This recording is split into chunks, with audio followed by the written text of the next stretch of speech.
La fête des Lumières s'appuie sur la fête religieuse dite fête du 8 décembre, fête de l'Immaculée Conception, Illumination ou encore fête de la Vierge Marie. C'est une manifestation populaire devenue événement médiatique initié par la ville de Lyon en 1989 qui se tient chaque année pendant 4 jours autour du 8 décembre, date traditionnelle de l'événement à Lyon.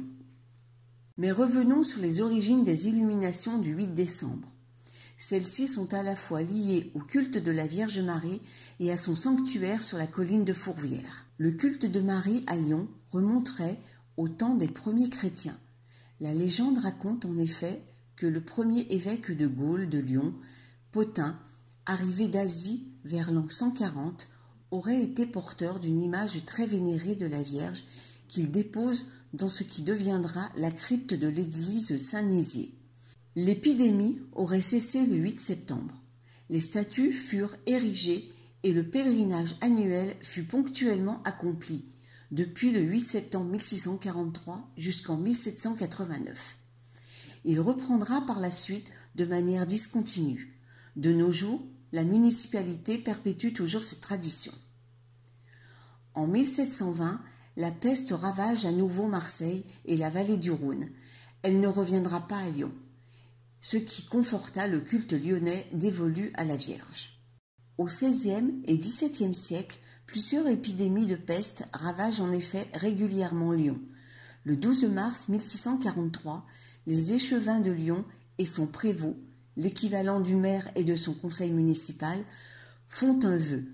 Si la peste disparaît, ils érigeront à la Vierge 2 statues, l'une sur le perron de la loge de Change, l'autre sur le pont de Saône. La statue est finalement dévoilée le mercredi 8 décembre 1852 et ils monteront chaque année à Fourvière le 8 septembre, date de la fête de la naissance de Marie, pour offrir au sanctuaire, au cours d'une messe, un écu d'or et 7 livres de cire blanche. Une souscription publique est ouverte en 1851 pour accomplir ces travaux. La statue doit être l'aboutissement sommital de la construction et sa finition alors fin doit la faire resplendir au sommet de la colline.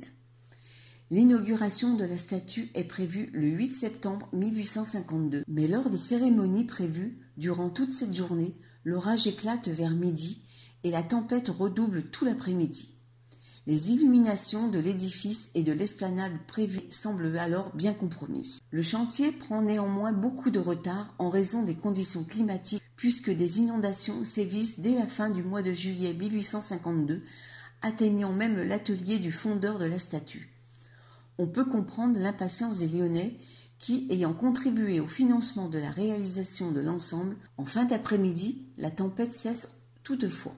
Et de 18h à 20h, dans un élan de ferveur que l'on dit spontané, les Lyonnais vont illuminer les fenêtres de leurs habitations au moyen de lampions. Dimanche 12 décembre 1852 ont lieu de nouvelles illuminations avec le concours des autorités religieuses et civiles.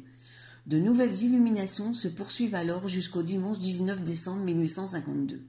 Le sort des illuminations du 8 décembre sera très variable au cours du XXe siècle. Dans les années 1900, c'est un sujet de bataille entre cléricaux et anticléricaux. Les illuminations seront suspendues durant les 2 guerres mondiales et, à partir de 1960, elles ne seront plus encouragées par le pouvoir religieux. Cette tradition reprend dans les années 1980. Dans les années 1990, la ville de Lyon lance un plan lumière qui vise l'illumination des bâtiments publics pour donner une image plus vivante à la ville. Elle développe en parallèle le concept de la fête des Lumières, événement civil et touristique, qui ne cessera dès lors de gagner son influence avec la participation d'entreprises démontrant tout leur savoir-faire technologique.